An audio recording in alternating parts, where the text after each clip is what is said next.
Life time science நேர்களுக்கு வணக்கங்க. இப்போ நம்ம பார்க்கறது என்னன்னு கேட்டீங்கன்னா, பொதுவாக வந்து ஜாதகம் நம்ம வந்து வார்த்தைகள் வந்து பேச்சு வழக்கில் வர்றது வந்து ஜாதகம் அப்படிங்கிற சொல்லும், ஜோதிடம்ங்கிற சொல்லும் நம்ம அடிக்கடி யூஸ் பண்றோம். இப்போ ஜாதகம் அப்படிங்கிறதுல பார்த்தீங்கன்னா, ஜாவனா நம்ம வந்து தமிழே கிடையாதுங்க, சமஸ்கிருதத்தில் வர்றது.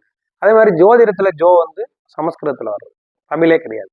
இப்படி பார்க்கும்போது எதுக்காக அந்த வார்த்தைகள் வந்துச்சு, ஏன் மாறி இருக்கு? நம்மளுக்கு சாதகமாக கிரகங்கள் இருக்கா அப்படின்னு பாக்குறதுக்கு தான் சாதகம். நம்மளுக்கு ஒரு பிரச்சனைனா என்ன பண்ணுவோம்? உடனே நம்ம நேரம் சரியில்லையா, போய் ஜாதகத்தை பார்ப்போம் அப்படின்னு நினைப்போம் இல்லையா?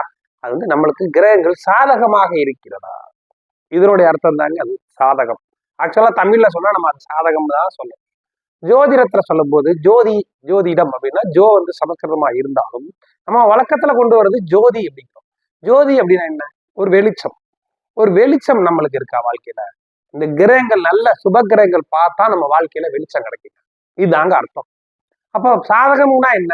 அப்ப நம்மளுக்கு பாசிட்டிவா இருக்கிறான்னு நினைச்சு போறோம் நம்ம. அதேதான்.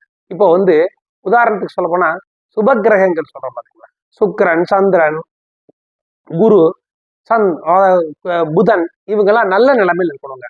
அதாங்க வந்து ஜோதி. அந்த ஜோதி வந்து நம்மளுக்கு அந்த கிரக அமைப்புகள்ல நல்லா இருக்கா, அதுதாங்க நம்மளுக்கு பாசிட்டிவ்.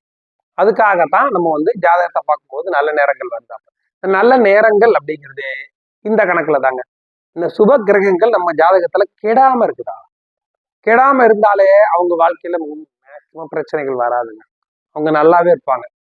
அதுதான் இதுல ஒரு மெயின் விஷயம். ஜோதிடம் அப்படின்னு ஜோதி அப்படின்னாலே சுப கிரகங்களின் பார்வை நமக்கு ஜாதகப்படி இருக்குதான்னு நம்ம தெரிஞ்சுக்கிறது. அதை தெரிஞ்சுக்கிட்டோம்னா நம்மளுக்கு இந்த திசை இப்படி நல்லா இருக்கு அப்படின்னு இருக்கிறக்காக நம்ம ஜாதகத்தை பார்க்க போறோம். இதுதான் இந்த ரெண்டு வேர்டுக்கு உண்டான அர்த்தங்க. ஓகே.